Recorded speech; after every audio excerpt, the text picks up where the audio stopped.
On part lundi matin en essayant de profiter de l'avantage de la marée montante pour rejoindre Dinan.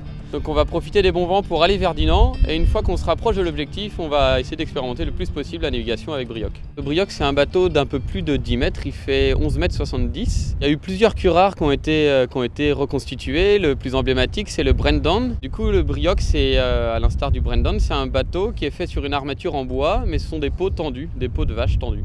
Alors on va longer les côtes, parce qu'on fait de la navigation côtière, on fait du cabotage.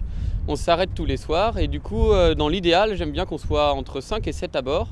On peut monter jusqu'à 13. Le projet Dinan, c'est réussir à aller avec un bateau médiéval jusqu'à la fête des remparts de Dinan. On est attendu là-bas pour représenter le voyage des saints fondateurs au 6e siècle. Notre but, c'est d'expérimenter un peu la navigation du 10e siècle. Donc on va tenter de faire plusieurs époques dans un même voyage pour voir quels vêtements, quelles techniques sont aptes ou pas à naviguer. Le projet Dinan, c'est la première partie du voyage puisqu'il n'y a pas qu'une seule partie. À Dinan, on va tester l'équipage, on va tester le bateau, les réparations. Donc on va d'abord essayer de voir si au niveau de la navigation ça marche, avant de commencer vraiment rentrer dans le vif du sujet, de rentrer dans la reconstitution. Donc à partir de ce moment-là, on va descendre le canal d'Illérance et on va arriver au niveau de la Roche Bernard, où là on va sortir, on va regagner donc là cette fois-ci l'océan. Jusqu'à Dinan en quelque sorte on est en raid. Là arrivé dans les eaux atlantiques, on va arriver sur une zone commerciale et on va essayer de reconstituer, enfin en tout cas d'évoquer le commerce maritime breton au XIVe siècle. Donc on va regagner en fait les ports à proximité de Guérande. L'objectif va être très simple, ce serait d'embarquer du vin et du sel, les deux ingrédients les plus transportés, les deux marchandises les plus vendues par les Bretons à ce moment-là. Ça c'est évident.